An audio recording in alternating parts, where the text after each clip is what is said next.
Hey, I got a foreign bitch, a foreign whip, this foreign fit. I'm fully activated, man, I'm pouring up this foreign zip. My 40 leg, my trigger foreign with these foreign clips.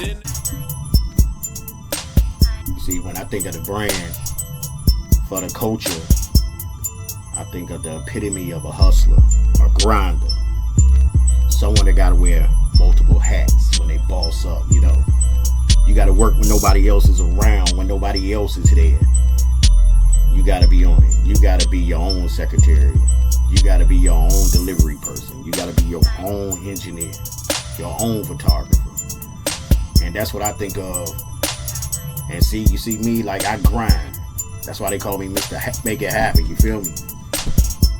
Like, I'm always hustling. I leave no stone unturned. And so that's why I went out and got this shirt right here, this For the Culture shirt from Colossal Capital Brand, man. Y'all gotta check them out. Check out their website. Make sure you get it, because I'm telling you, like, if you think you're a hustler, a grinder, if you in the culture doing, if you're an artist, entrepreneur, small business owner, check out their line, man. They got that stuff for you. Welcome to the Next2Flex Podcast, the up close and personal version, where I am hosting Bzell. I am Bzell, you know, and I got my man right now. And this is like my brother, man, and he really don't need an introduction. You know what I mean? People know who he is. This is Boone of the Spacetable, aka Boone the Engineer, aka Boone, aka the Jackass, aka Mr. Outlandish. Yeah, man, we got him here, man. Is this right here? Been a long time coming, man. This is something that's long overdue. yeah. Probably should have been one of my first interviews. God don't make mistakes. Yeah, man. And the thing is, like, we've been rocking. We done been out of town together. Man. We done did shows out of town, Atlanta, New York, New Jersey.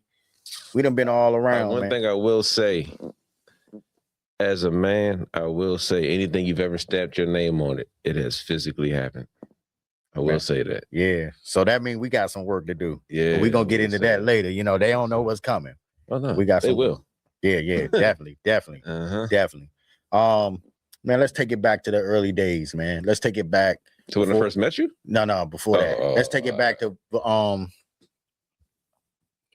before you was even Boone the Engineer. Mm-hmm. What got you into doing? No, you know what? Let's do this, because that sounds so cliche. You know what I mean? Let's do this. Who is Boone? Just a father. That's it. Just a father that's just doing what everybody else is doing. Nothing different. Just being. I ain't gonna say being myself is the best thing. Mm-hmm. But if it's got me this far, nigga, I'm not stopping. Yeah, man. So I know you say father. I mean, you have a few kids. Man, I met your kids. Yeah. I've seen your kids grow. Do you get joy? Like, I know you get joy out of it, but what do you get out of being a father? Being a father, I get a relief that I can't get anywhere else, if that makes sense. Yeah. Like, I don't care what's going on in my life. I could be depressed for the whole day. It could be the world crashing on me. The second I'm with them, that's like the cure. Yeah. I know that feeling. And it's like, no matter what I go through with their mothers, as long as I get them, that's the cure to me. And then watching who they're becoming, bro, that shit is crazy. Because they're little pieces of you, and you're watching them grow into their own thing. Yeah. That's why me and my son, my oldest son, Tyrell, it'd be like, boy, he's too much like me. Yeah. So, give me something like one of the best things, you know, being a father, like one of the best things you experience. Oh, shit. Watching them born. Each one of them was different. Oh, wow. If you don't believe in God, look at that. Yeah. That's some shit. Yeah. Like, that's... See something come out of somebody. Bruh. So my first daughter, she had to get snipped out because her head was too big. My son was a breech baby with the cord wrapped around his neck twice, so they had to cut him out. What's that called? Cesarean. My second daughter, Erica, she was almost natural, but she wouldn't. What is it called? Ovulate. What is it? What the thing wouldn't open? I don't know the name of it. I don't know. No, don't give me. It just went open. Yeah, the joint went open up. Yeah. And then my son. Oh, it wouldn't ovulate? No, it wouldn't ovulate, nigga. That was, you too late. You like 5 stages. Ovulation is back that way. It did. Boy, my son was the same exact way. So it's like, and then each kid, for some reason, I think my sperm only works once or twice a year. My nigga. Okay. My daughters are 5 days apart and my sons are 5 days apart, but they all had the exact same birthday. Because I told the doctor, hell nah, change that. So we got to do it 5 days ahead for each one. Yeah. Damn, man. That's too much money on one day. Yeah, that's real. They still. Damn, that's crazy. Give me a week. It's a paycheck. That's crazy. Okay. Yeah. So you growing up, young Boone. What did young Boone like to do? That's the weird part. I grew up under my mother. I grew up under my grandma, my granddad, and my mom. Okay. So everything that I did was old. Like everything. You got an old soul. Bruh, everything. I'm up watching the news. I'm talking about like I did not think you was gonna say that. I thought the fool was gonna say there is no cartoons. There's like you're watching all of the days of my life, the days of our lives, all my children's, the young and the restless. You're watching those, bro. Like not like just watching them. You're watching them. Must see TV, bro. And then you ever had that grandma to fall asleep and you try to change the channel? She act like she just woke up. Like yeah. She was watching the whole thing. It did. So then my grandma, all her friends are old. So everywhere I went, but I didn't understand this as a kid though. My grandparents are pioneers of the Washington, D.C. area. So there's a Masjid Muhammad in the Northwest. My granddad was help build that. Oh, wow. And my grandma is like the grandma of if you ever met my grandma, you would never forget her and she's always going to love you. So like, she's like the grandma and she had 12 kids. All of them had kids. So my family is like very well known within the Muslim community. Okay. So everybody I grew up with was like, they were someone, but you ever be around a whole bunch of celebrities and to you, they're just like, yeah. As a kid, you're just like, whatever. Nigga, I'm in Elijah Muhammad's house with his wife, bro. Oh, wow. Right. And they had an underground so right off of Eastern Avenue, right when you pass, say if you're coming from Kenilworth. Yeah. And you pass Deanwood Station right here. If you go to that next intersection, make that left, it used to be a house right there. Now it's all like what you call it? Townhouses now, right? So anyway, there used to be a house right there, and that house was a part of the Underground Railroad. And she lived there. And when the FBI was looking for him, they hid him inside of the living room. There was a part of the door that came off, and it was a tunnel. Oh my! So, wow. But as a kid, I'm like watching these Young and the Restless shows with my grandma and these old people on the couch with plastic on the furniture. Like, yeah. If you ever fell asleep on that shit. Oh yeah, you wake up sweating and just slide on the floor. You gotta peel yourself. Yeah, it's like, yeah, I already know. Yeah, man, and that's what I grew up under. So, but I didn't understand it until I got older, who they really were. Yeah, and that's when it started to click. But I grew up like old, bruh, crocheting, farming, like hunting. Like I love it, but I respect it more now than I did as a kid. Because waking up at 4:30 looking for a deer, bruh. It was different. It was different. It's like 3 degrees outside. But you appreciate that now. Now think about it. Yeah. And then they have electric. They had an HVAC company. So having to wake up, do that every summer, the HVAC. And like I grew up under hard workers, but I didn't want to work like them. Yeah. So I don't know. What was the question? Well, no, I was asking about the earlier days of you, man. I mean, I'm listening. I mean, you taking me on the ride. I'm in. I grew up old, man. Sanford and Son is my favorite episode. My favorite TV I love show. that shit, man. Good Times was until I realized the mother was some shit. The mother held that family back so much. How did she hold them back? Every time something happens, what does she do? Jesus would not this and this. Jesus, remember that time when they had Black Jesus, the picture? Yeah, when they put the Black Jesus on the wall. Right. Yeah. What did she do? My Jesus, she had that Jesus right? Until Black Jesus started working. Yeah, bro, dog. And then anything else that happened, anything after that, whether it was a hustle, whether it was a grind or something, she held James back from going to Alaska, my nigga. Yeah, but he died when he went somewhere. He finally went somewhere. In Mississippi. Yeah, he could have died in Alaska. Home. If he never went home, he'd have lived if he went to Alaska and did the oil rig. He could have died in Alaska. Fuck that. At least he'd have had a insurance. Could you imagine good times in Alaska? They had insurance, though. The oil rigs come with life insurance. Oh. He died in a car crash in Mississippi. Yeah. I remember that. That shit was heartbreaking, man. And that's when that was the damn episode, right?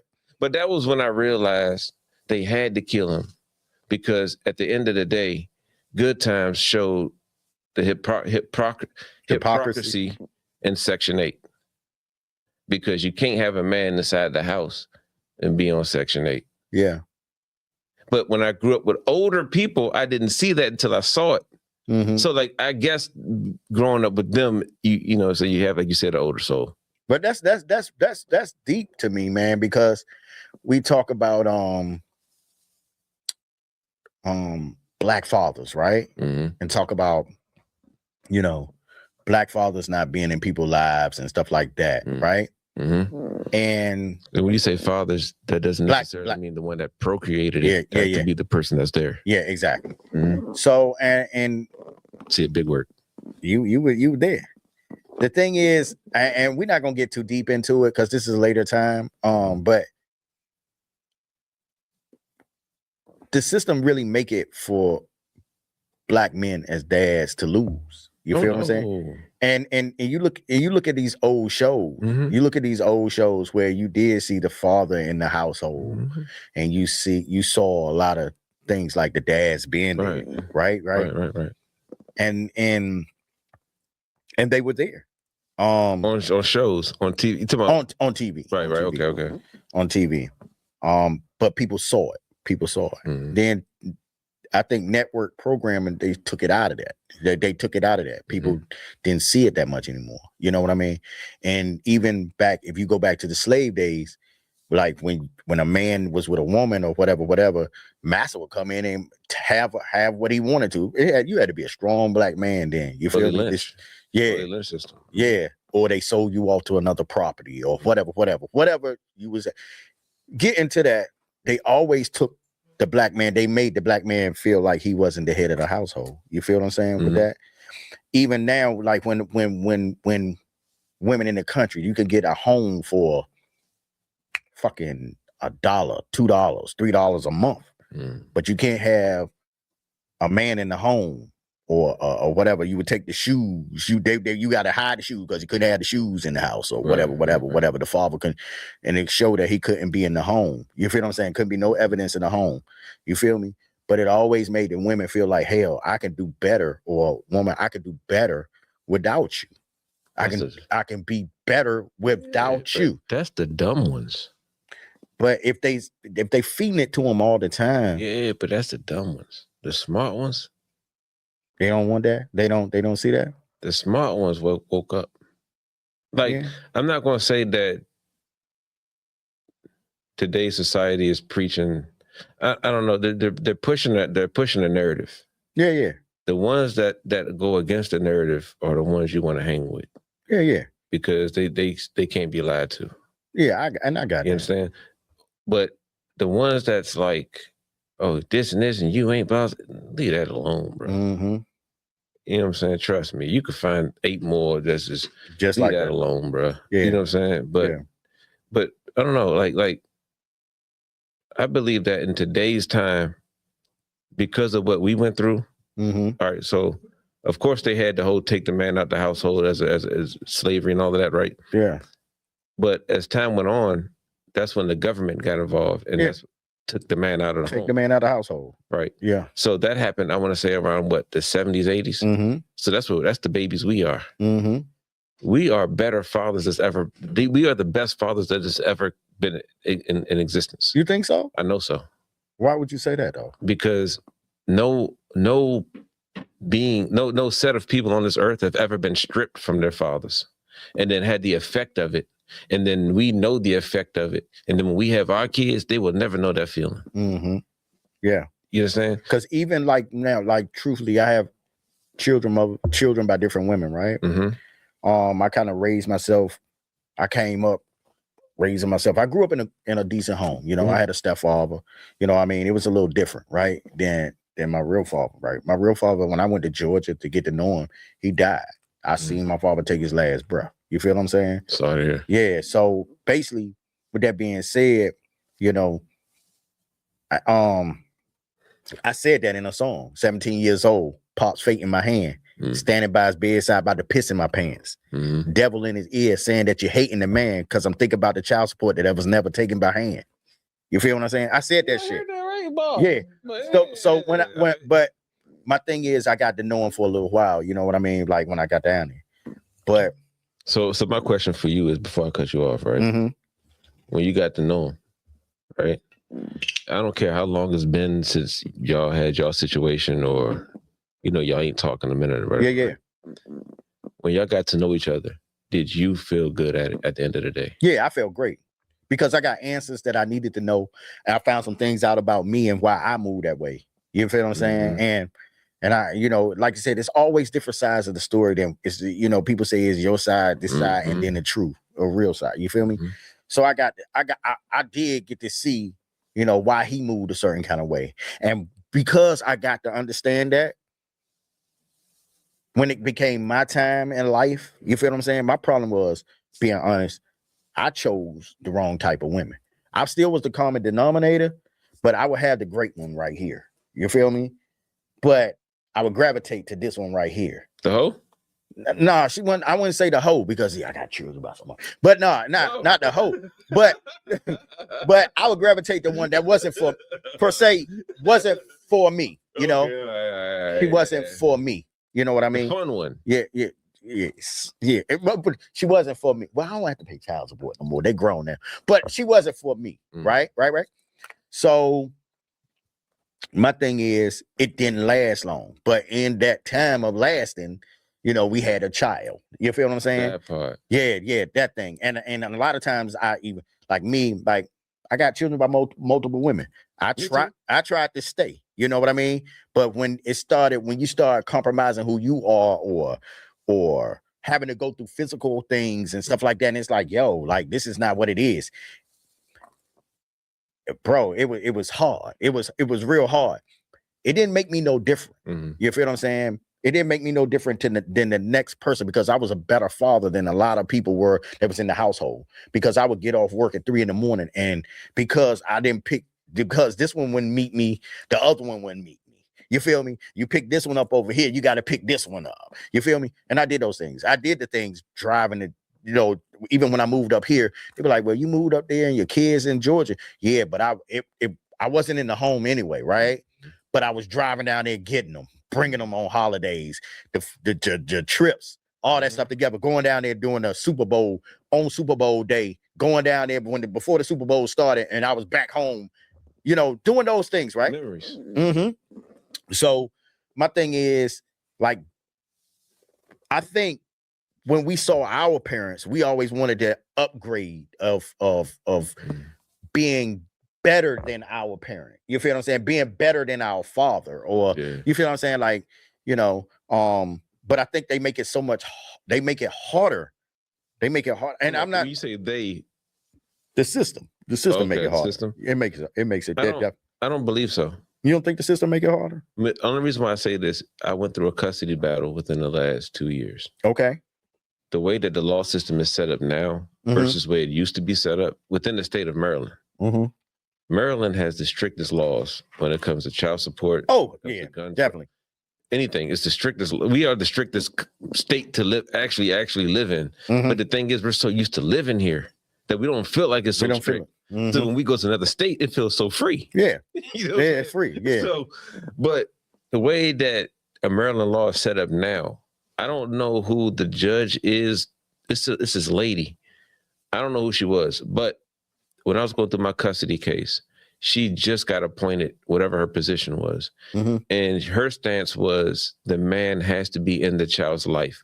That's amazing. But you don't get that a lot from a lot of people. But the thing is, when you going through the system, it's on you to show your traits. Yeah. So they don't care about what you're saying. They don't care about what you're doing. Or they look at a piece of paper mm-hmm. and it says Monday through Sunday, you have your child. Mm-hmm. Monday, Sunday, whatever day with the other child, right? Mm-hmm. Other parent. Yeah. They look at paper. They don't care about what you think you're saying. They don't care about your shoes you bought them, the food they don't give a damn about none of that.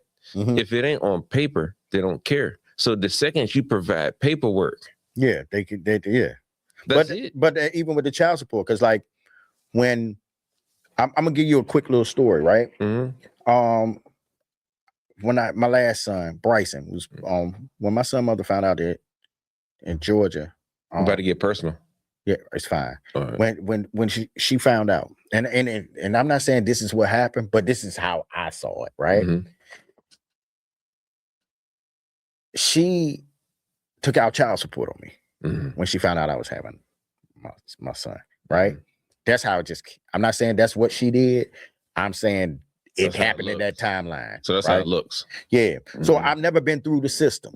Right. Now, they're in Georgia and he's in Georgia and I'm here, right? Now, mind you, so I get this paper and now I'm doing the things that you're supposed to do. You get the hearing, you find out how much money you have to pay, this, that, and the other, right? Mm-hmm. Now they didn't know that they don't see that.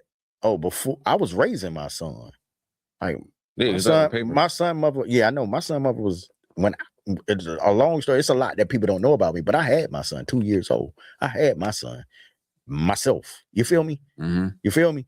So she got him when I came back up here.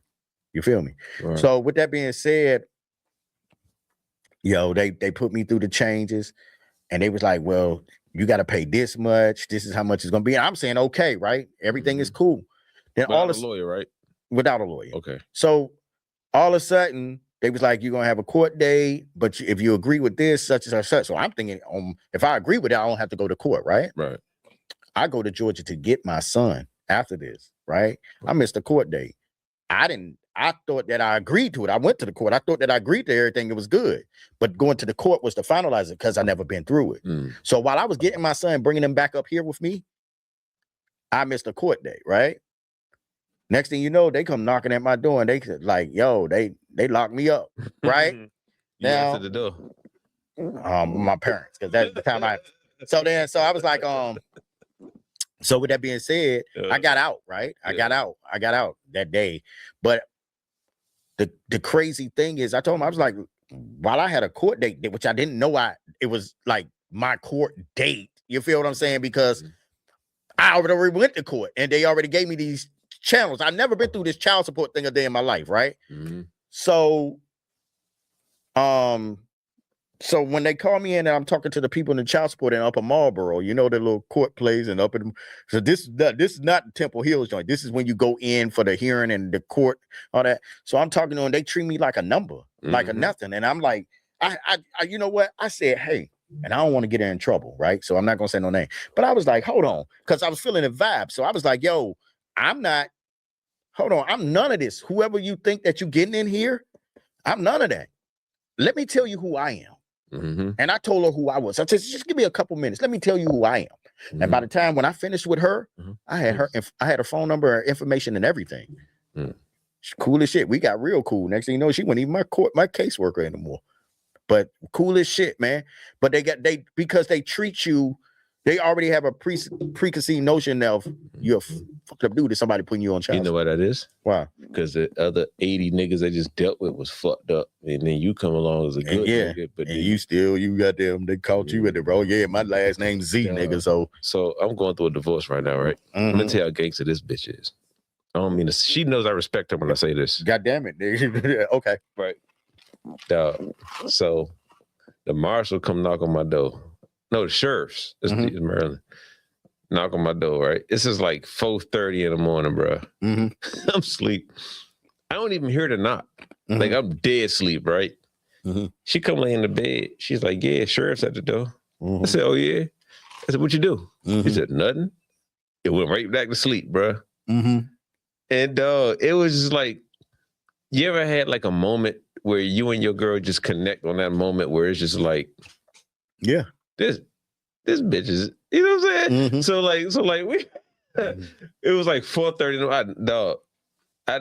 She came in the room and she was like, sheriff's at the door. I said, well, did you answer it? She said, nah, I just let it be. She went to sleep. We went to sleep. Said, fuck it. I figured out tomorrow. Woke up, saw the card on the door. It was like, turn yourself in. Oh, my. Damn. So 2 Decembers ago, I'm like what you were just saying, right? Mind you, I've been paying child support. So the way shit is set up, if you have an active child support case and an inactive child support case, but you're in the rears for the inactive child support case, right? I got you on that. So any amount of money that you put into child support, I don't care if you actually go to the physical station over there in what's that? Temple Hills. Yeah, right over there by my mother's house. Right? So when you go in there, I can physically write the inactive child support number down, right? And say, I want to put 200 down on this case. When I do that, the active case immediately takes it, no matter what. Oh, yeah. Okay, I got you. But they don't tell you that. Oh, yeah.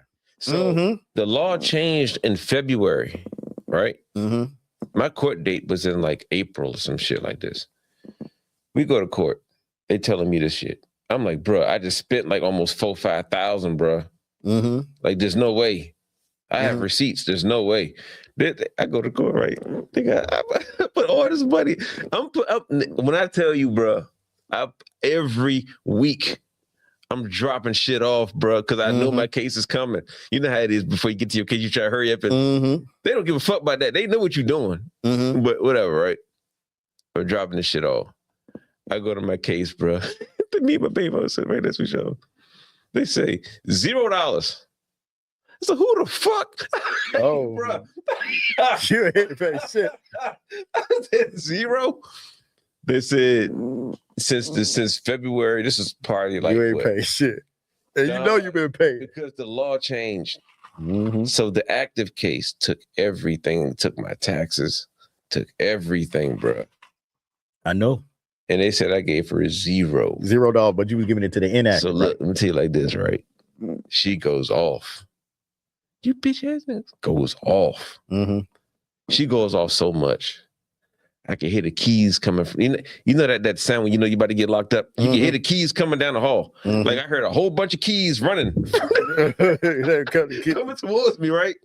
Dude, I come in the hallway. I say, it's not me, bruh. It's not me. Like, I'm just like, it's not me. She's going off. I just see all these sheriffs running. I just heard keys. That's why I knew there were sheriffs coming.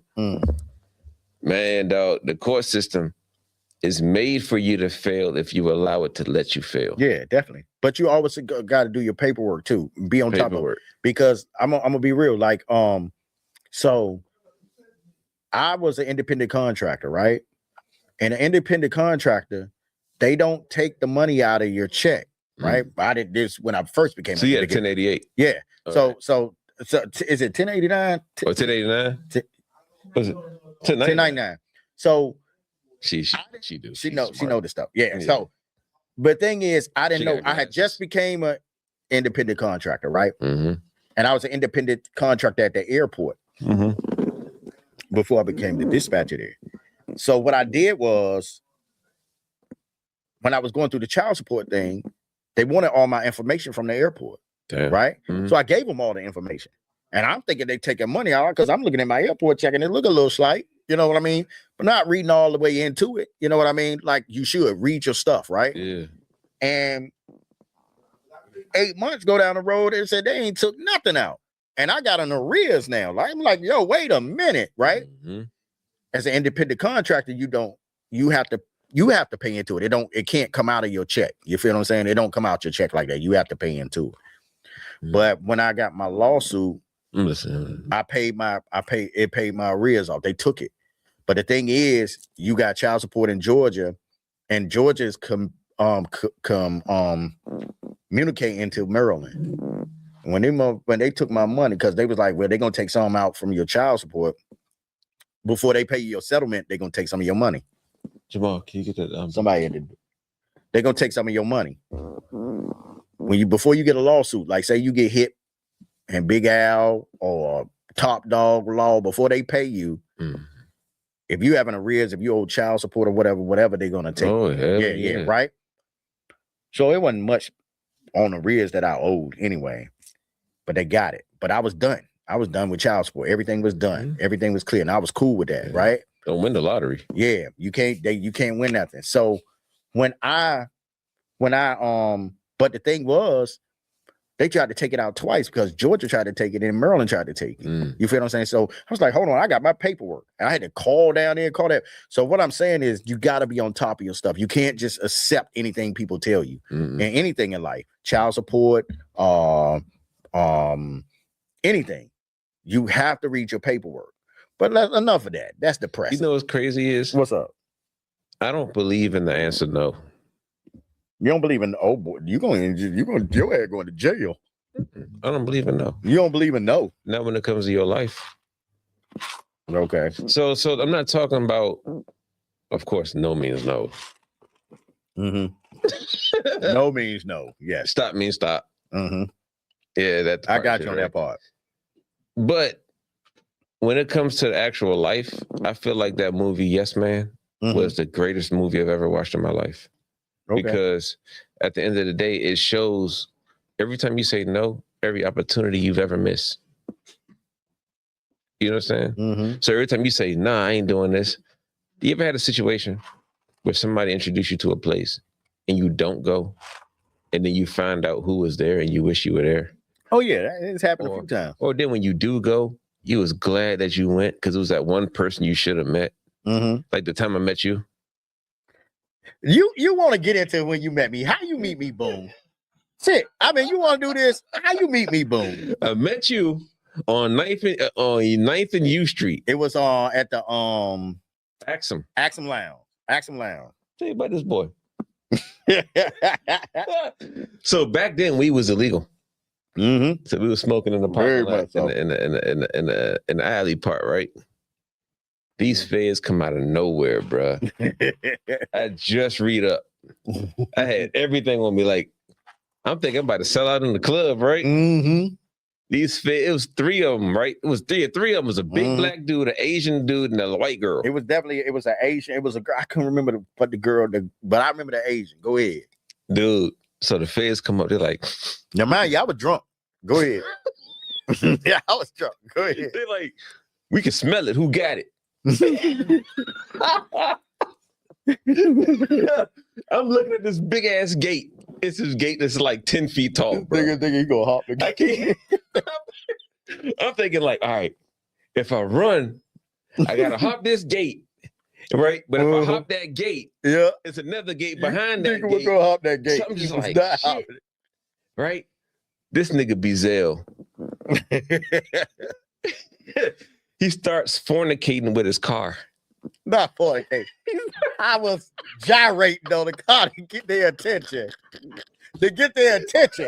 I had to get my man free because they was about to hem him up. He was rubbing his car. It was like, you seem kind of infatuated with your car. He was like, are you in love with your car? He said, yeah, I love my car. He said, what do you mean? Do you make love to this car? This nigga, I swear to God, started humping the gas tank. Am I lying? No, you're not lying. I was trying to get my man free, right? I figured if I can distract him, because I have run-ins with the police. All the feds turned their energy on him and thought that he was the high one. Yeah, they did. But after that, bro, I said, we locked in for life, bro. And we've been locked in. We Atlanta trips, New Jersey, man. Did we go to New York? When did New York? New York. Jamal went with us. Tell me ended up at that gay club. boom. Everything ain't for the camera, but it wasn't on purpose. Yeah. That was interesting. Very interesting. Even the bouncer was. Nigga, I didn't see that coming. Yeah, it was interesting. Yeah. Yeah. We just, dog, I went out of town and my phone was on 5%. Remember? And I couldn't let it die. Where was this at? Where was that? We went to New Jersey. New Jersey. Okay, that was the one that was on the outskirts, the New Jersey outskirt joint. Cause remember that was in the show? Was that the wax show? It wasn't hip hop season. It was the other. I don't remember. It was on stage and me and Black. Me and D Black was on stage. Yeah, so that was that one hip hop. Yeah. And then his girl popped up. Hip hop season. Remember that? Yeah. Yeah, hip hop. She tracked him. She tracked him all the way. She popped up there. Surprise, nigga. Nigga, I'm here, nigga. You thought you was gonna come up here and do some? Oh, nigga, without me?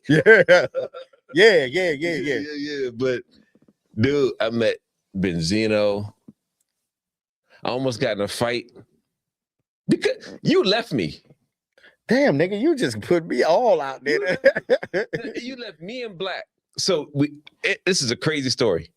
This is one of them. To me, this is one of my iconic industry stories. Right? I almost got into a fight with Candy's husband Todd. Right? So remember that time you took us? It was AC3 weekend, and you took us to this event. Benzino was hosting it, and Ballov, the dude from Love and Hip Hop, was there, and some other people was there. Yeah, but Bzell, you're the type of dude that would drop a nigga off, leave, but not in a bad way. Not in a bad way. Yeah. Because you know, if I leave you here in this room, you good. Not even that. You're going to win. You're going to get his info. By the time you leave here, you're going to be bigger than these niggas that's in this room. Which I respect. So you left us. It was Benzino. You had to go somewhere with Chino. And y'all left. Yep. And is he out yet? He be out soon. He in a halfway house. Just got in a halfway house. Good, he be out. Good.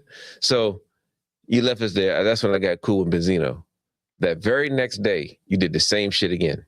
Damn, you took us to this. You leave a nigga. I be on the move, dog. I be trying to get somewhere like. So you took us to this spot again, right? It was a club that looked like a barn, but it wasn't a barn. Where was it? It was like a warehouse-looking club. Was it the warehouse? It was some. No. It looked like a warehouse, but it wasn't a warehouse, bro. So you drop us off, you leave. It's me, D Black. We just look up. Benzino parks right next to us, right? He gets out of his white mink coat from a white 550 with his girl, light skin with a white. She had a white mink. They were just white on all white, cocaine shit. So they get out the car. As they're getting out the car, he sees me. I said, "Hey, how you doing, man? I met you for yesterday. This and this. Oh yeah. How you been? Everything good?" So he's already irritated with his girl. I could tell it. Right? So me and him just talking. We were talking for like 10 minutes. She getting out the car. She's taking her makeup, all that shit. She's taking forever, right? So me and him talking for like 10 minutes. After me and him talk, the dude Baller that we met in the other club, he sees us with 15 of his niggas. So we're talking to him. We get to the front door. It's $25 to get in. We get to the front door. The bouncer's like, "Yeah, bro, I was waiting for y'all to walk up here. I mean, y'all good." So what you mean we good? He's like, "Everybody knows you. You're somebody, apparently. Just go ahead." So I'm like, I'm about to pay this. I'm trying to pay $25. Right? Yeah. But apparently to him, I'm somebody because of the people I just stood next to. Right? People you with. Yeah. Now, this is how the fight's about to start. I'm down bottom with D Black. The bathroom is up top. So I'm asking the bartender where's the bathroom. He's pointing up top. As I'm looking up top, Candy's staring at me. I stare at her. He stares at me from staring at her from staring at me. Right? Oh, man, that's a problem. Dog. So mind you, I got to go to the bathroom. This nigga had like 4 bodyguards. That was like 6'6", 6'7". Yeah, they about to do you in. Big pause.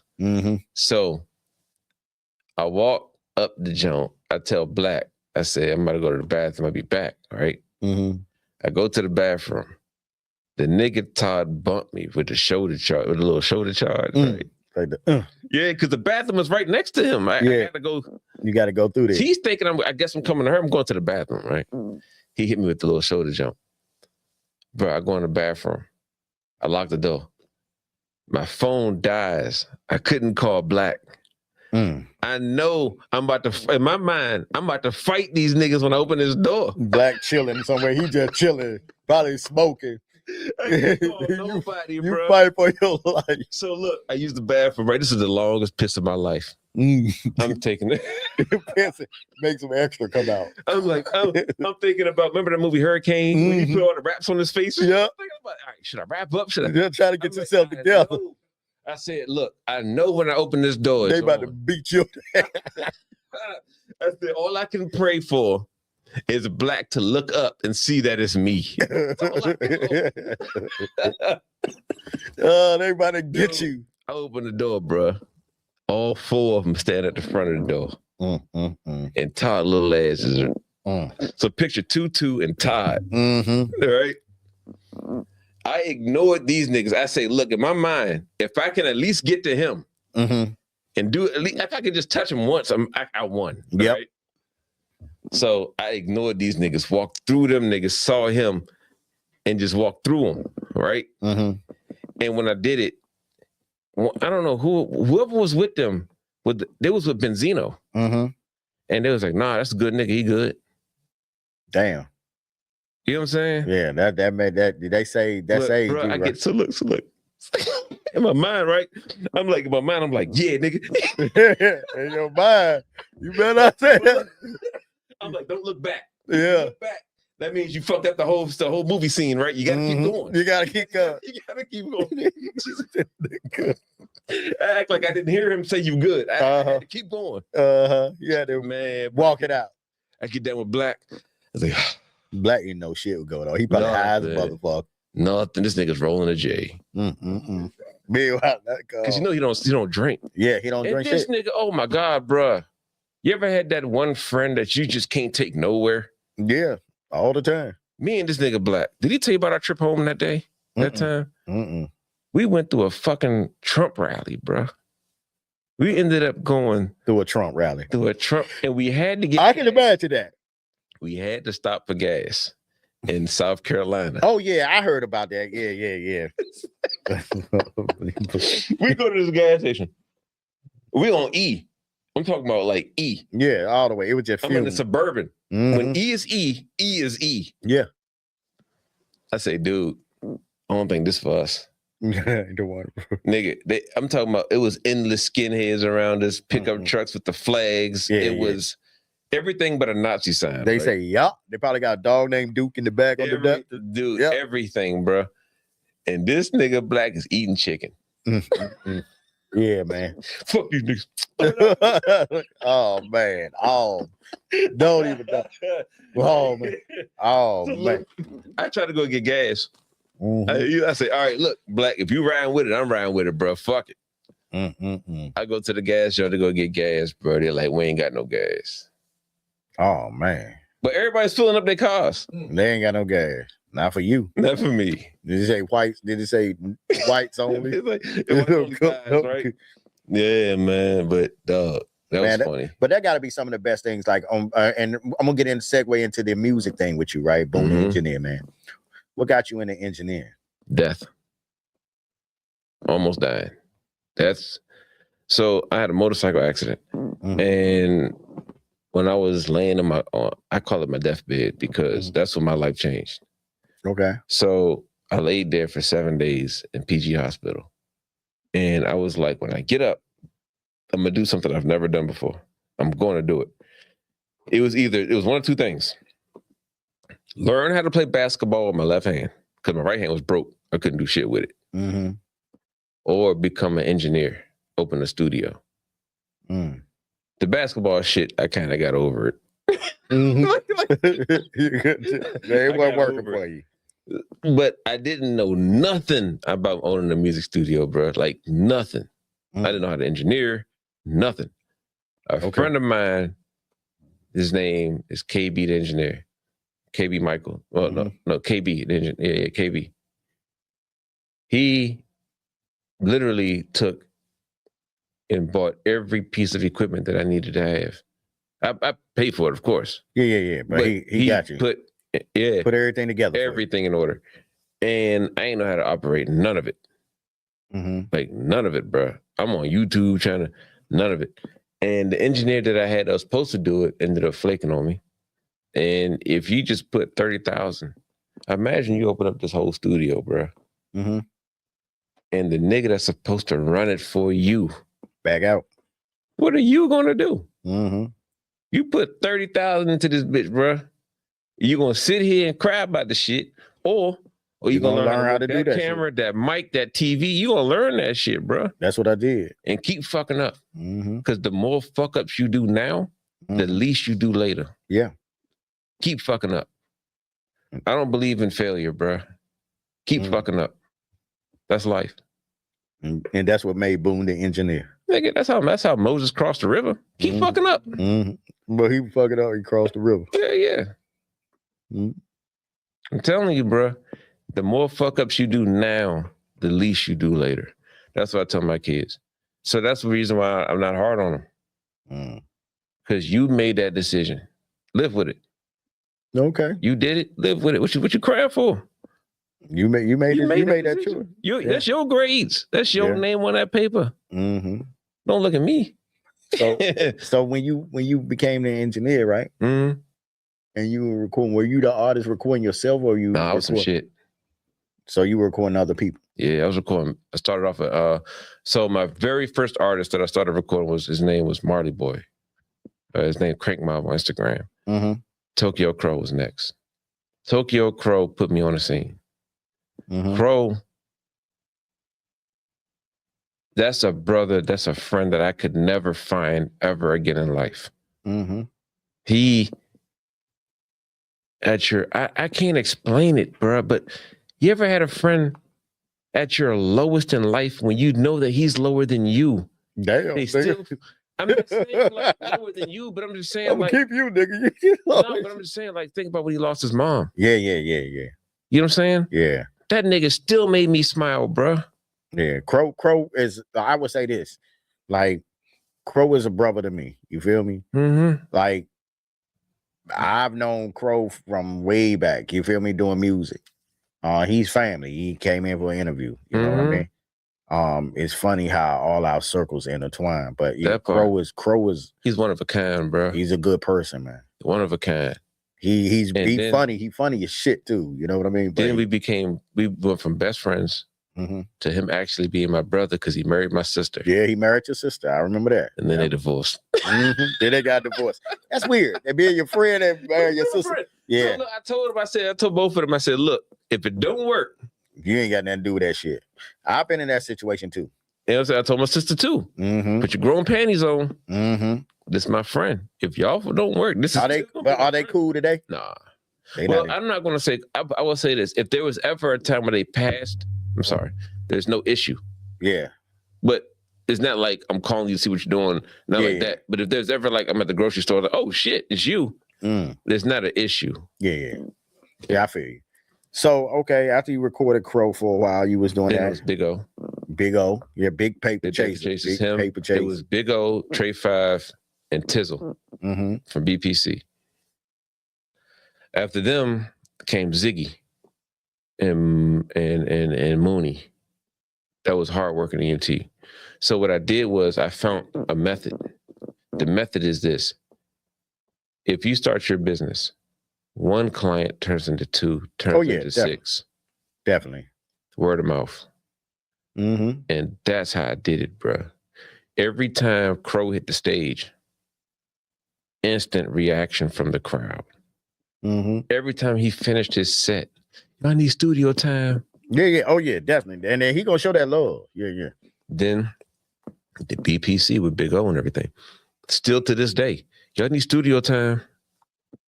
And that's how it happened, bro. You did TTO. But that was all through the showcases that you provided.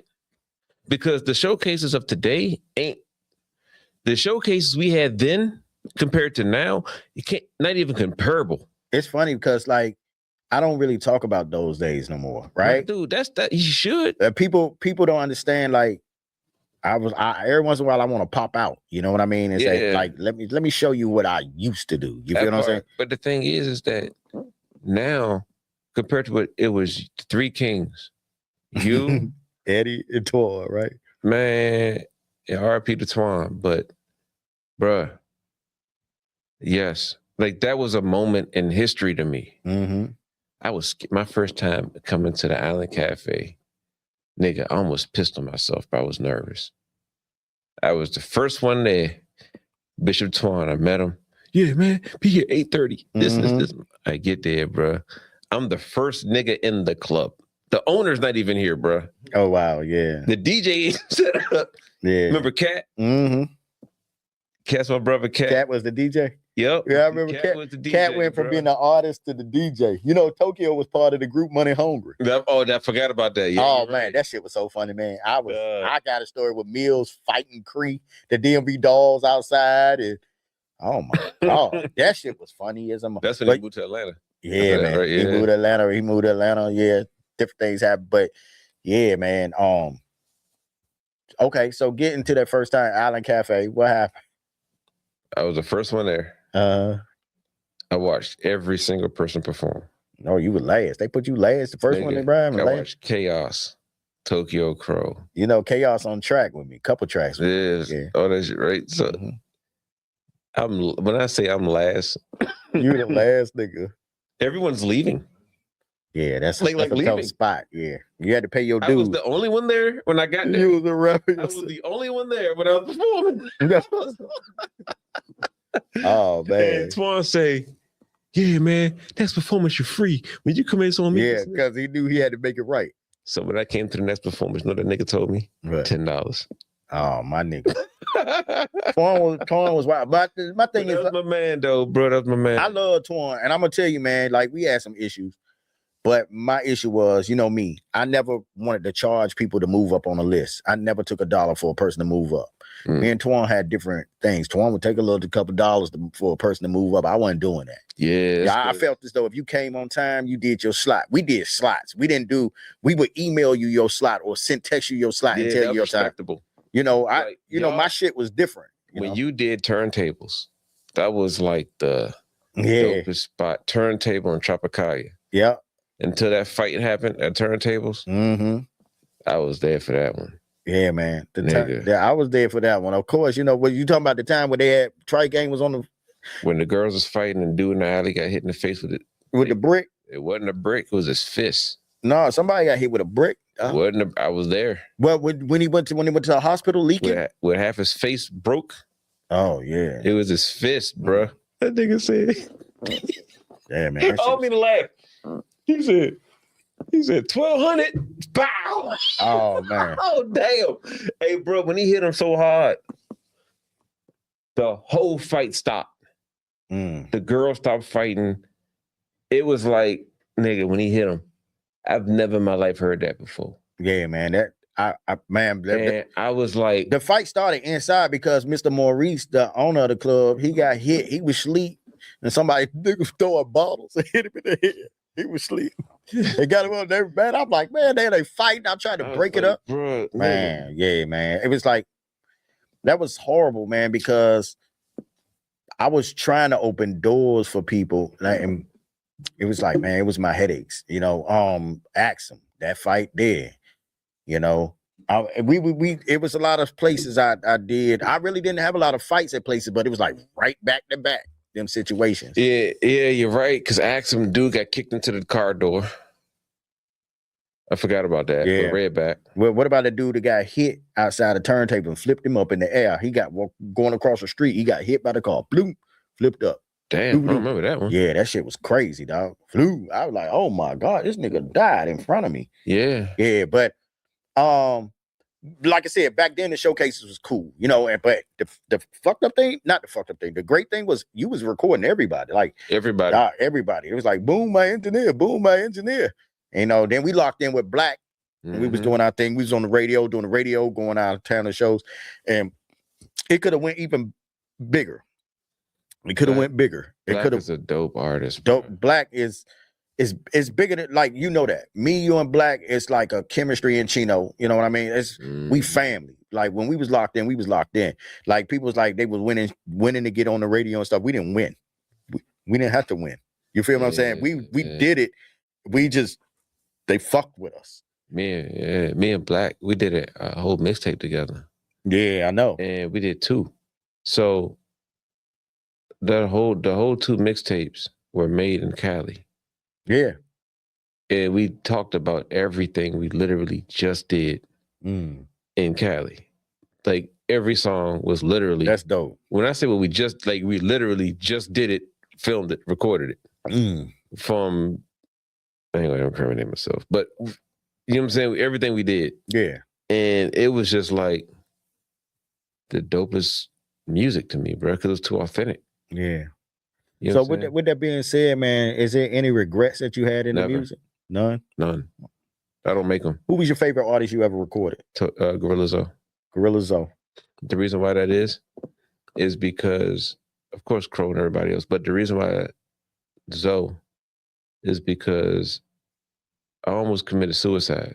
And I want to say 2007. I was living in Wellington Park. I had a fofo sitting there spinning it, just spinning it. Like I'm looking at TV, just spinning it, right? And I was in a little situation. It is a long story. Long story short, my cousin ended up passing from it all. But I'm just spinning it, right? And I'm like, I can end it right now. And I ain't got to worry about it, right? So as I'm spinning it and I'm just listening to it I'm listening to it. I'm click. Spin, click, right? Gorilla Zoe song "Come On" Lost with him and Lil Wayne on MTV or BT or whatever I was watching, and that song made so much fucking sense. Like it was like every word for word. I felt literally pause every word for word. What I was feeling literally in that moment. And then my brother came in the house, said a joke. I don't even know what the fuck he said, bro. And we laughed like 30 minutes, dog. And then as time went on, I just listened to all his music, everything, bro. And then time went on and I became under management because remember I was an artist. Jesse, he started managing me from, at the time it was called MMP Studios. Now, I'm not sure what that, Trilogy, that's the name of it now. It's down in Burke, Virginia. Dope studio. So he was managing me. He came up to me, he says, look, if you could do a feature with any artist, this is in 2018, 17. He said, if you can do a feature with any artist, who would it be? Gorilla Zoe. He named Zoe. Instant. It wasn't even like a thought. Gorilla Zoe. Nah, man, but excuse me. You know, but don't think budget. These niggas had a budget. Don't think budget. Who would it be? Gorilla Zoe. Stop thinking budget, man. You know, if you can get Moneybag, yo, if you can, he said, what's the feature to you? You know, he said Moneybag won 18,000. He was like, what's the other dude that came out at the time? It was Moneybag. Damn it. It was another artist. Scar. Nope. Lucci. Nope. Like they had the money. Well, you know why I feel Lucci. They serious with it. Oh, yeah. Nope. Everybody, nope. Zoe. Bruh. All right, let's do it.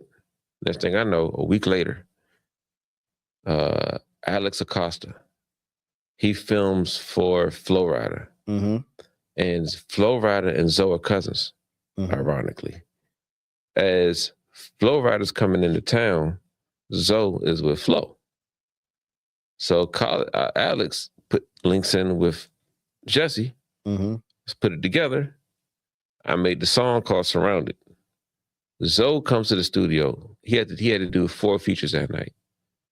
When I met him, I don't know how you doing on Boone, but when I met him, it was like, it wasn't like I wasn't starstruck.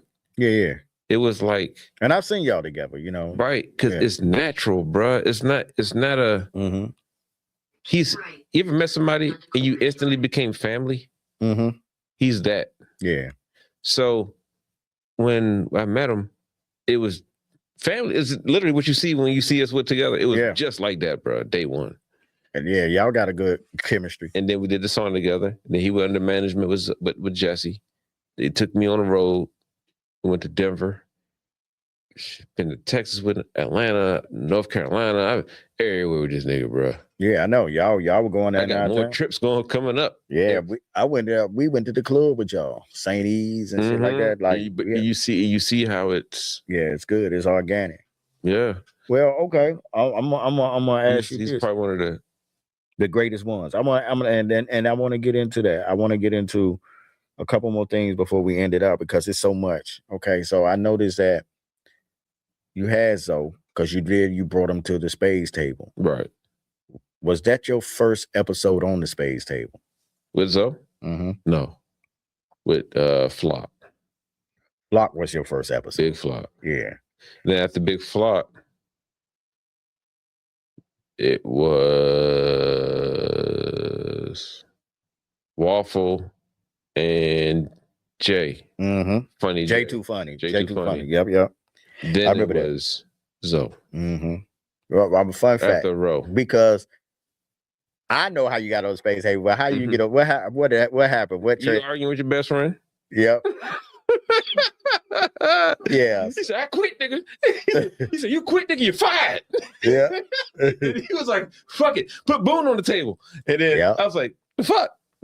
And you're like, I ain't gonna do the show if you ain't gonna be on the beat. It ain't gonna be right. And I was like, I'm not doing it. I was never supposed to interview Zoe. Yeah, and I was like, man, fuck that show.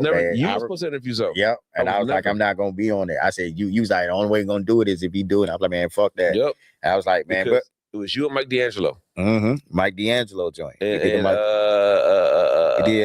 what's the name with him? That Beat Your Feet dude. No, who was with Mike?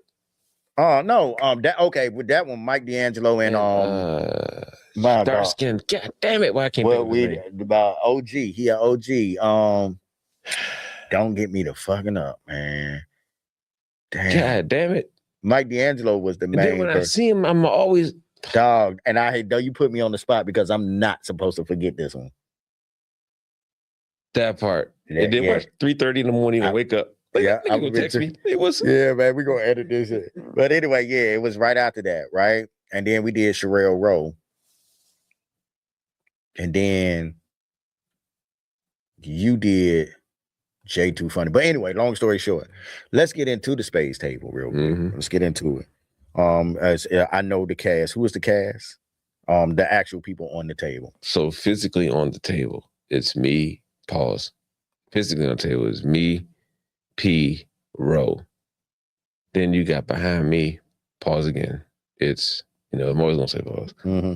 You got Tokyo Crow and Big O, pause police. Mm-hmm. Say anything crazy, like we be saying pause, the flashing light go off. Yeah. Then you got Miss Key. She's the one that does the drinks. Mm-hmm. Then you had shout out Miss Key.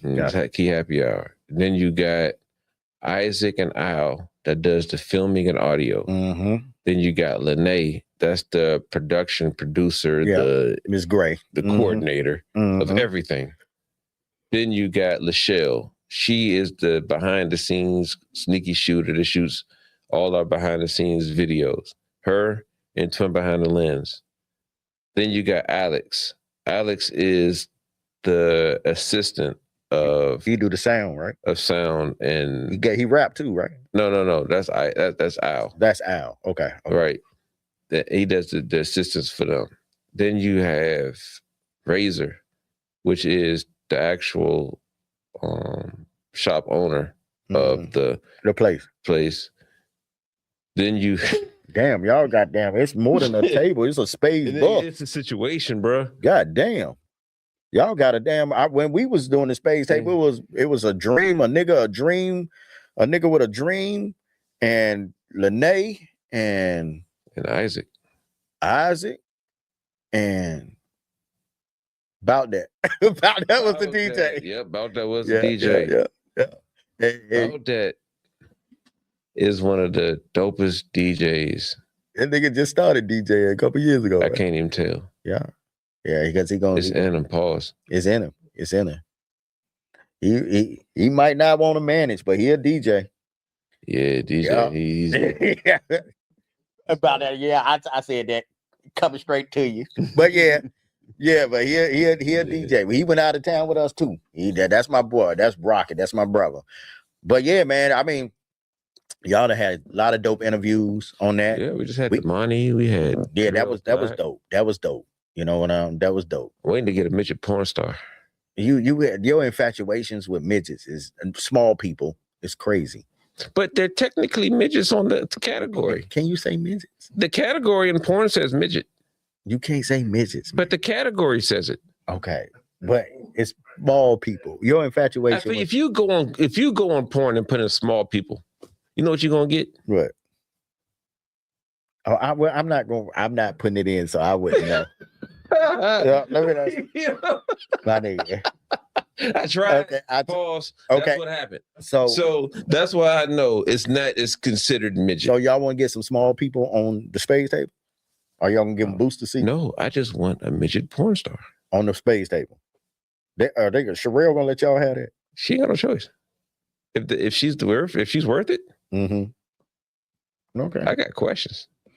All right. Is Lene gonna let y'all have that? She got man. I got questions. I just want to know when they get older, right? Does their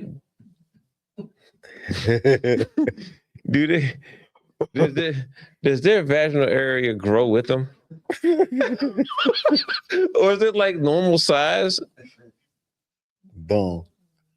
I'm not even gonna pull. Listen, we was talking about the space table and the crew, and you talking about small people's vaginas. That's why I need a porn star, because only she can relate. Don't let you talk about it. You know what?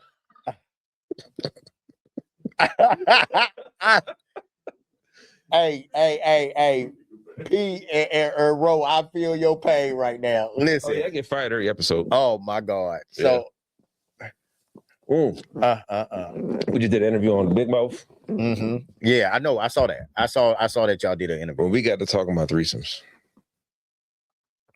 I forgot.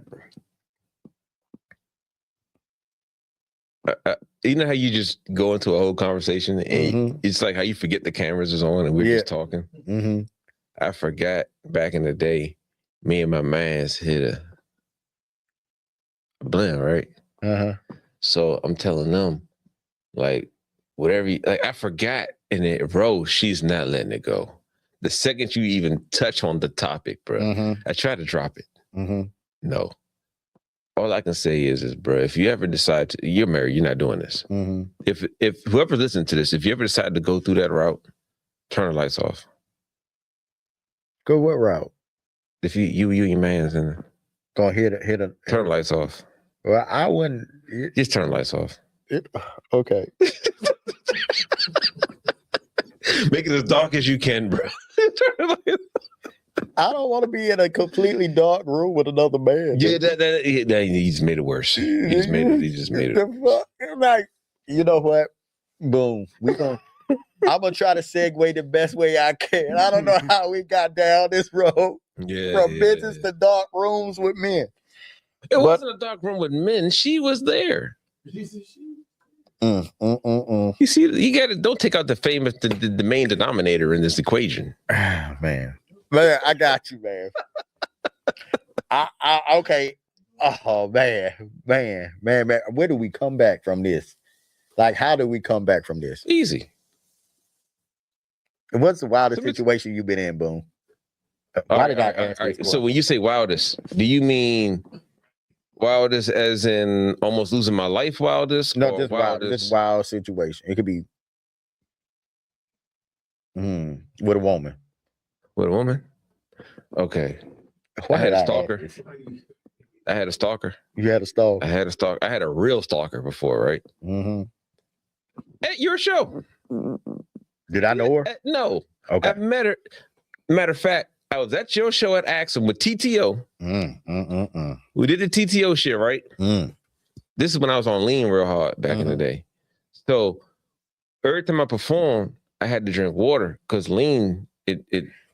I think I had some lean with y'all before, man, because I remember going home. Yeah. Yeah. I had a lot of it. I was in Atlanta. Yeah, man. Yeah. I remember the lean days. Yeah, okay. Go ahead. Yeah, so it's rough, man. It was rough. So I get off stage and I go drink water, and I don't remember seeing nobody. I get the water, I drink the water, I leave. Like a week or so later, I started getting blocked phone calls at the middle of the night, right? Like every single night. It was like I was getting them to the point to where if I didn't get it, I felt weird. Like I was supposed to be getting a blocked phone call by this time. But did you answer and they were just breathing or something? I never answered it. Oh, okay. Then I started getting another phone call from a 703 number, a text. And it was like, hey, daddy, how you been? I'm like, who the fuck is this? I don't know no 703 people. I don't know Virginia. My balls itch crossing the line. I don't even like going to Virginia. Okay, I got you. So you could left that part out, but okay, go ahead. This nigga, boy. But I'm just like, nah, right? So then she's like, oh, so you don't remember me? I'm like, who are you? She was like, you don't remember any Colombian white girls that you fucked back in it? I was like, I would have remembered I would have remembered that. Okay. I was like, no, I did not. In my mind, I did not mess with no Colombian white joke because I would have been telling my men that you hit a Colombian white joke. So I know I told Crow. So I'm like, nah, that ain't happening. So then I get a picture. I'm like, who the fuck is this? I don't know you. Right? Nigga. Then I get sonogram pictures. Oh, you done had a whole relationship you ain't know nothing about. You done had a boom. This was on lean. This lean nigga, shit. No, but listen, though, I'm getting sonogram pictures. I'm getting her sisters blowing me up, talking about you the daddy. You talking about you the pappy. She's married and her husband's leaving her because of you. Oh, I'm like, what the fuck, bro? I'm like, I don't know. You was in a whole relationship you didn't even know you were in. Bro, so then like, this is going on, right? But this is going on for like 2 months. Stay off the lean. Man, this is going on for like 2 months. So then one day, I go on a date. You got anxiety yet? Man, I've been had it. See, I keep mine with me. I've been had it, bro. Like, so I went on a date. With her? No. Okay. With another girl, right? Went on a date. And I slept at her house, and I woke up the next day to all of these text messages from a 301 number. Oh, some other number. This motherfucker in town. So I'm like, what the fuck number? It's like, who is this? And it was like, whenever you get these messages, call me and I'll explain everything. Right? I call. Whole time, the best friend of that girl, that's stalking, right? That's doing all of this. She met me at your show. I got some water. I said, excuse me. And she fell in love with me when I told her, excuse me. She found my name, my Instagram, my social media, everything. Found my number off of some Google app. I don't know how she found my number. She followed me on the date that I took with that girl to IHOP. Damn, that's some crazy shit. Shit happened at my shows. A lot of stuff happened at my shows that relationships was formed, babies was made. Remember Matches did that shit? Yeah. Didn't he propose at our show? This nigga was gonna get married at a showcase. Matches, flame on. He damn dropped on Ben. I was like, what is the fuck going on here? Trife? Yep. Trife was gonna get married. He did. And he did marry Gutter. Relationship. There's a lot of relationships that happen. People don't think I didn't know about. There's a lot of relationships that happen at my show. That's why I'm glad I stayed clear. I stayed clear. All that, I was at home, Nala, rest in peace, Nala. She used to talk about that woman there, bro. She was wicked. She was nigga at heart. I tell you that. She was dope as hell. But if she didn't like you, you knew it. And if she liked you, she loved you. Yep. That was my nigga. Y'all know when we was together, it was like easing apart, man. We used to throw shows together. She did not play when we did the show. And then Danielle, yeah. They was dope. They were dope. Danielle, she got close to you. Yeah, they was dope. They were dope. They were dope. I remember they was about to fight at one of your shows. It's always your show. Always my show, man. It was over there and the market. It was over there at was it 5? What is that club? What was that club? That was called Union. We used to have Union was it the club where we had that party bus or something? Yeah, Where's the white? Upstairs. You can see downstairs type thing. Yeah, that joke. Yeah. Oh man. What was the name of that motherfucker? I don't know, but now it's called Union Oyster Bar. Damn. Oh wow. Yep. Yeah, man. We had some good runs, man. Boone, it's been an honor and a pleasure, man. You got a lot of knowledge in you, man. I know you here at the studio now. Yeah. We found a place together. We kind of walked in and remember I told you, come on, let's go on over here. Remember the rule? But we locked in, man. We gonna have a lot of work coming through. Man, we got to get you back on another show, man. You say some outlandish shit. You Mr. Outlandish. You say some wild shit. Oh man, I held back. Pause. I was trying not to do too much. Cause fathead walked in. Yeah, I see. I was trying to do it. So, is there anybody you want to shout out? Shout out, of course. Space Table. Got to shout out the Space Table. I like that shirt. Is that merch? Can you buy that merch somewhere? You can, but you got to hit P for it. Hit P about Black Say Jack. Black Say Jack. Of course, Tokyo Crow, Big O, Big Paper Chasers, Marley, Ziggy. My future OnlyFans fans. When I do create OnlyFans. What are you gonna be? Never mind.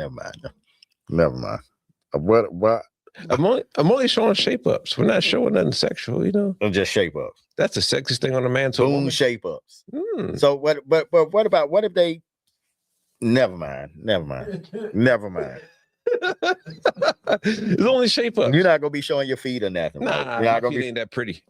They could, but they ain't like photo worthy. Okay, bro. You know what? We're gonna. You know what I'm saying? How much is it gonna be to subscribe to your OnlyFans? Hey, if y'all want to get on this OnlyFans, how much? Oh yeah. I don't know yet. I haven't started it. What you gonna be your monthly subscription? So this is what we're gonna do, right? I'm gonna get people to send me their pictures of their shape ups only. So all you're gonna see is eyebrow up. But is it gonna be other? Okay. No, it's shape. That's kind of weird. You gonna have other men on your OnlyFans? No, people are sending in shape ups. So you're not gonna be on the OnlyFans. Oh, so you think I should keep my own? What is the OnlyFans is gonna be only for men shape ups? Yeah. What nigga, you gonna be charging people off of other people? No, I'm collecting. Boom. Okay. I didn't think that far. Okay. Boom. The OnlyFans people want to. I never thought that far. Boom. The people want to. The OnlyFans is they coming for you, right? They coming technically. Yeah, right. They're coming to my channel. Okay. You could put this on OnlyFans. Yeah, I understand that part, but when you think of OnlyFans, you think of sex. Yeah, like I'm thinking clickbait. So you gonna do shape ups? Like if I personally would have put out a mixtape, I would put it out through Pornhub. Boom. And why would you put your mixtape out through Pornhub? Is it gonna have Pornhub music in it? Nope. Because there's a whole fan base that niggas is missing. And everybody's on Pornhub. Your grandma is dead. But before that, she at least had Adam and Eve. Yeah, my grandma. She had the scrambler. I ain't gonna lie. Me and my cousin was talking about it, man. My grandma, rest in peace, she was a thot. We found out. That shit hurt me to my heart. Yeah, man, oh my dog, man. We found she had lingerie at 70 years old. That part. Oh my God, it broke my heart. You ever had a time where you went through your dad's shit and you found this collection? Man, listen, man. That shit, you don't want to, like shit like that traumatize you. You feel what I'm saying? Not like me. I know, I'm talking about not like personal shit. I'm talking about like you found his porns. Oh yeah, that's good.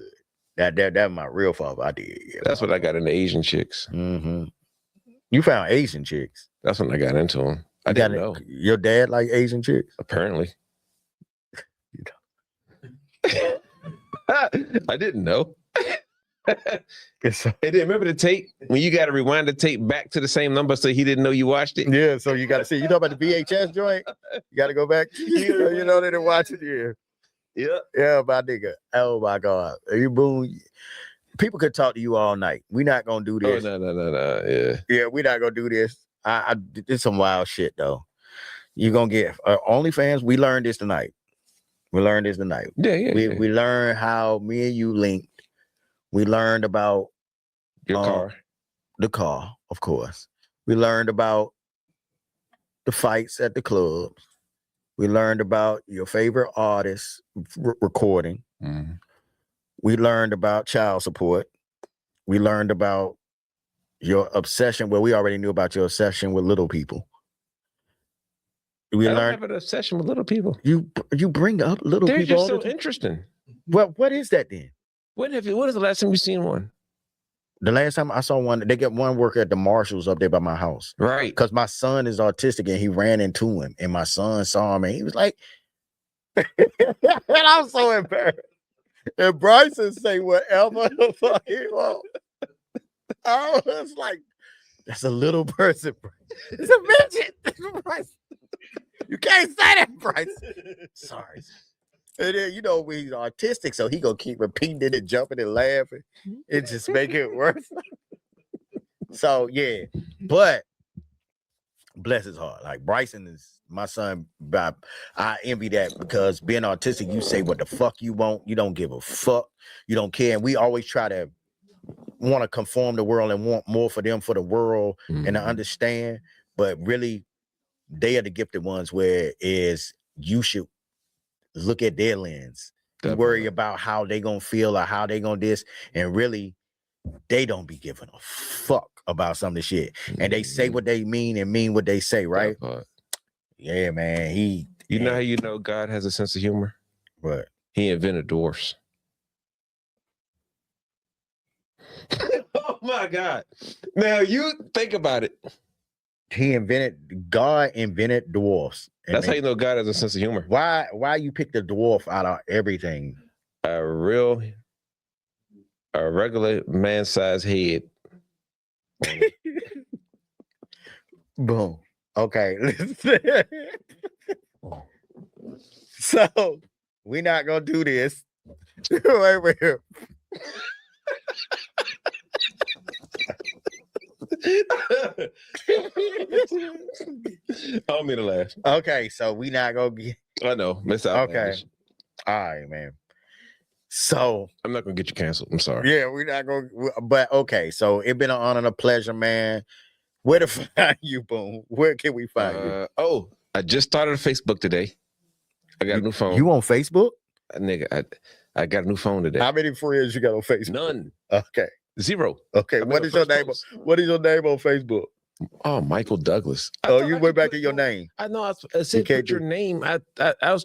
They're not gonna let you put Boone on the space table. No. So then I got TikTok today. TikTok is great. I just downloaded it today. TikTok is different. I don't know how to use it. Once you learn how to use it, you'll love TikTok. I don't even know how to upload. I upload from Instagram and it goes to Facebook. Boone, I think you would be a TikTok celebrity because some of the shit you say, and if you record yourself saying that shit, it'd be crazy. Man, you will have so many people following you. Dude. Yeah, man, you would have. If I ever told you my theory on the whole breakdown of the Moses part in the sea. Boone, that's another time. Listen. We read as people. That's it for the Next2Flex podcast tonight. I am Bzell. Thanks to my man Jamal, my partner behind the scenes, Miss Therese for helping us out. That's the goats. Yeah. Got Boone. You know, he the goat because he quiet. And she's smart because she got glasses. She's smart because she got glasses. You know what? Jamal's a sneaky shooter. He don't say shit, but he'll shoot the shit at you. Jamal just wow. He went to New York with us, remember? Yeah, I remember. He went to New York. Don't remember because he's so quiet. Yeah, he went to New York with us.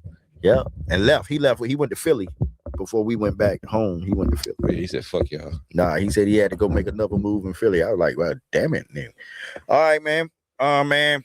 They said we can find you on Facebook. We can find you on Instagram. You just made a TikTok. OnlyFans on the way. OnlyFans on the way with shape ups and little people. All right, dog. I appreciate you, man. Hey, who y'all next guest on the Spades Table that y'all gonna be dropping? I really don't know. I just hope it's a porn star. Good night, y'all. We out.